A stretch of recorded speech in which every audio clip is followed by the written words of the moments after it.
Good afternoon, Lisa. Good afternoon, Andrew. It's the 5th of November and the fireworks is probably going to go off. And we're back on the right side again. Are we? Yes. Oh, it confused people, Yes. us being on the other side, as though we were Ant and Dec or something. You couldn't tell who was who. But the wrong way around. But episode, what's this? Episode 5 of Doctor Who? The Tsuranga Conundrum. Yes. I keep wanting to say the Tunguska Conundrum, but that would be a whole different story, which Doctor Who should do one day. Probably, yeah. Yes. Yeah. But you've had your survey. Yes. It came a bit late. Yeah, it came today rather than last night. So you filled it in. Yes. And what did you say about this episode then? I liked it. I said it was a 6 out of 10. Yeah. Because it's not brilliant, but it's not as awful as some people are making out. I've got things to say on that I'm subject. sure you have. I liked the characters. Yeah. I liked the Pting. The Pting! Yes, lots of mentions of the Pting. You said it's one of those words, the more times you say it, the sillier it gets. Well, there's that scene in the control room where the computer thing is telling them what it is and what's happening. And it says Pting so many times, by the end of it, it gets just increasingly silly. It doesn't help, and several other people have noticed it. It's not a million miles away from the word fatang, which is used in Monty Python's Flying Circus from time to time. So, yeah. But I have to say that this is one from the trailers I was fairly sort of about because it wasn't one I was looking. I mean, I always look forward to Doctor Who, but it wasn't a story I thought I was going to like because that much. It seemed to be a sort of straight down the line science fiction-y. I mean, I think we knew it was in a hospital, did we? All spacey space and white and gleaming and so very sort of generic, sort of Star Trek, sort of from the 90s, really, isn't it? You know, the design work I thought was actually nice and simple because I really liked the design of the antimatter drive. Just that sort of helix thing, isn't it? Like DNA helix. It was very nice, actually. Yeah. And the soundtrack I thought was really good because there were just washes of sound and just tones and sort of heartbeats and things going up and down. And it really reminded me of Brian Hodgson's sort of soundscape for The Wheel in Space. Oh, right, okay. Yeah. There's sort of just all that going on in the background, which is ironic considering they've announced a little bit of animation for The Wheel in Space today, haven't they? But we sort of said that Doctor Who is classed as science fiction by a lot of people, isn't it? And I would argue that science fiction is just one of the colours in in Doctor Who's palette, isn't it? Yes. That it tells stories across such a range of genres, and between us, we're not really would describe ourselves necessarily as science fiction fans, are we? Shock horror. We like Doctor Who. But we like lots of other shows as well which aren't science fiction. But so for this to be much more what people think is sort of TV SF, isn't it? Yeah. I thought there wasn't going to be much to say about it until the Pting turned up. Until the Pting. Couldn't get it though. When you came to your having to do your write-up. Last week you described the spiders as cute, didn't you? I did. So what did you describe the Pting as? Described the Pting as adorable. And what bit especially do you like? I like it when it's eaten the bomb. And the bomb goes off and it sort of goes, oh. And its little face, when the Doctor ejects it into space, it's sort of tumbling. As it tumbles past the camera, it's got a big grin on its face because it's all full and happy and warm. So you'd like a cuddly Pting? I'd like a cuddly Pting, please. Yes. But it glows. I think some people were aghast at the Pting. They were. And I can sort of understand it. But watching it for a second time especially, I got really interested in the thinking behind it. Because it did remind me a bit of what Terry Nation once said, that you land the TARDIS in the world that you as the writer have created, and if the rocks talk, that's what happens in your world. Yes. Right? And to be honest, talking rocks are far more sensible than the biology of the Pting, right? because let's think about this creature for a minute. It eats anything apart from flesh. Technological energy. Yes. Right. It's an omnivore. So, under what circumstances would a creature like that evolve?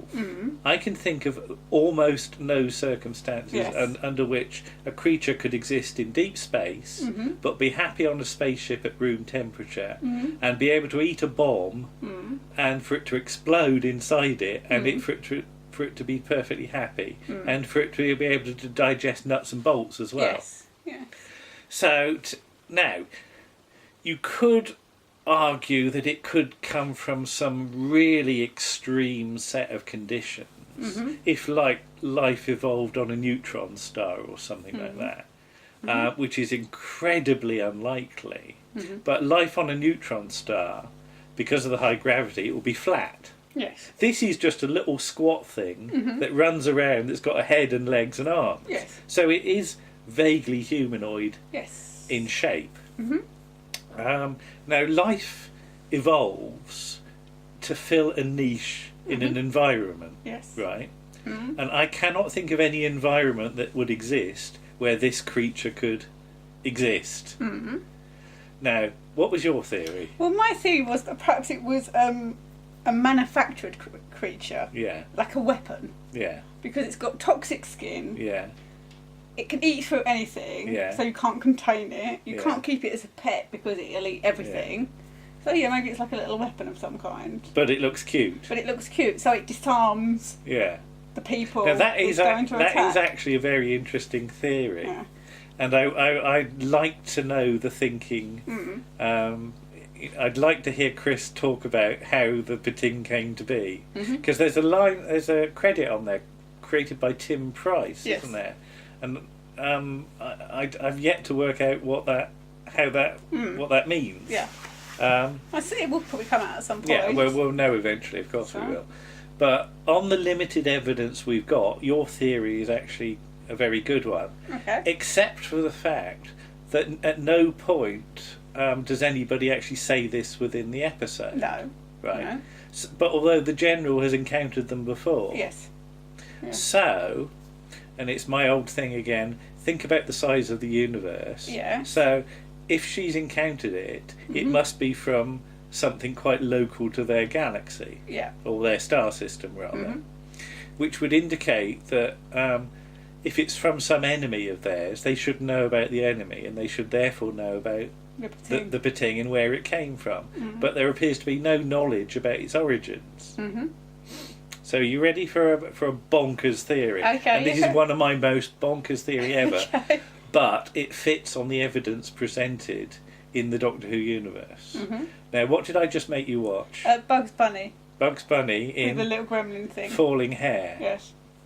So, which is never going to be shown on the television again. Yeah. So this is a cartoon from what, 1943? I have no idea. I think it was something like that. Bugs Bunny is on a sort of aircraft with a gremlin, which is quite happy to set a bomb off at one point. Yes. Or at least it's trying to. And you get the thing at the end. The climax of the thing is the gremlin has sort of nobbled the aeroplane, and it's falling at thousands and thousands of miles an hour, and it's falling and it's going to crash, and all the wings come off, and then just before it hits the ground, it runs out of petrol, and then it stops. Yes. Because that's the physics in that cartoon. Yes. Right. Okay. Now, all this stuff I said about the antimatter drive, they got the physics quite good for that. Yeah. But the biology of the Pting is so wrong that there has to be a reason. Okay. Okay. And my theory is that the Pting is, in the Doctor Who universe, a fictional creature. Okay. Right. It doesn't actually exist. Or at least it didn't exist. Yeah. Until it ate its way out of the land of fiction. Right? Okay. So, in the Doctor Who universe, yeah, somebody wrote a story about a Pting, or made a cartoon of the Pting. Which is why it's so cute. Which is why it looks so cute. Yeah. And so the Pting came to exist in the land of fiction, from the Mind Robber. But the thing was, it was said that nothing could contain the Pting. Mm-hmm. So the land of fiction could So even the land of fiction could not contain the Pting. Okay. So it came to exist in our universe. Okay. So it's the same Pting. Yeah. So it's the Pting. The General's fleet. Yeah. So there might be only one. Right. Right. Yeah. But the biology works because it's the sort of thing you write in a cartoon, isn't it? That a bomb goes off inside you. Yeah. And you know, a good point, in a cartoon, that doesn't kill you. No. Sometimes they get a bit sort of a sooty face, don't they? Yeah. Yeah.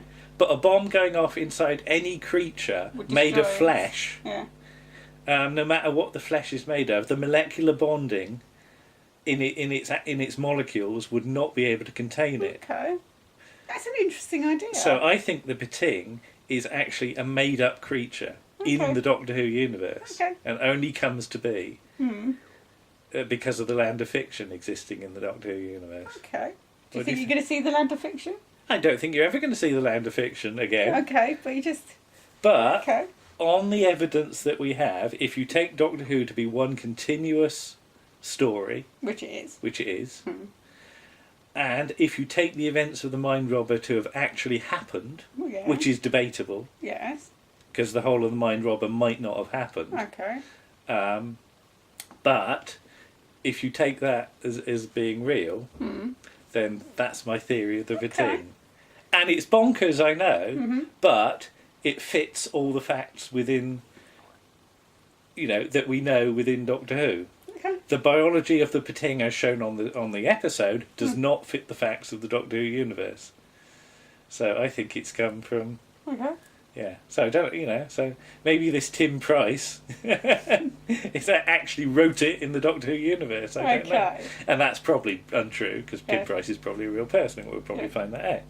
But how about that then? That's not what I was expecting to say. That's a different idea. No, so what were you expecting me to say? I don't know what you thought. You were being very mysterious. Yeah, but it just came to me that, as a scientist, I can only go on the evidence that I've got. And the evidence of the Pting's biology is so wrong that if it existed in the Doctor Who universe, there'd be an awful lot of things wrong with the laws of biology in the Doctor Who universe, none of which we've ever seen any evidence of before. So it has to be from some other some other fictional universe. There you go, you can all stop being cross now. So you don't need to be cross with the Pting because it was actually intended to be like that. And its powers come from somebody's imagination. So the Pting is somebody's nemesis in a cartoon. Yeah. So I can see some sort of Bugs Bunny type character having a battle with a Pting in a spaceship. Okay. Yeah? Yeah.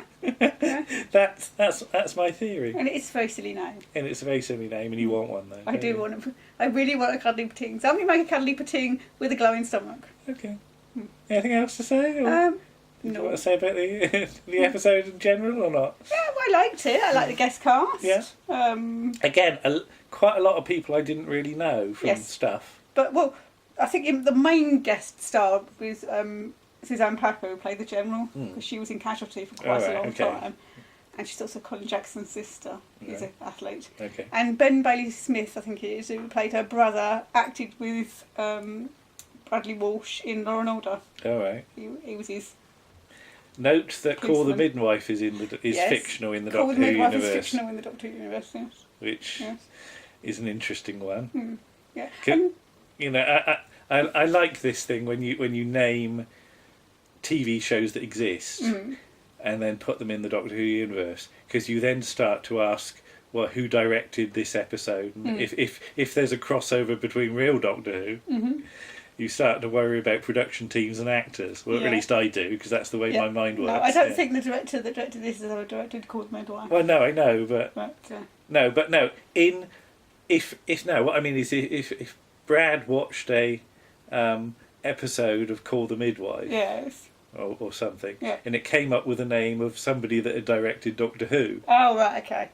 they couldn't be the same person. I think you're looking too deeply into that aspect. But this is all to do with fictional universes, you see. So, but I liked all the character moments, because I know a lot of people were complaining that the tension was dissipated by the fact that Yaz and Ryan have a chat about Ryan's dad. Yeah. But I think that's nice. It's a nice character moment, and that's what they're doing. They're building characters. Yeah. They're giving real characters.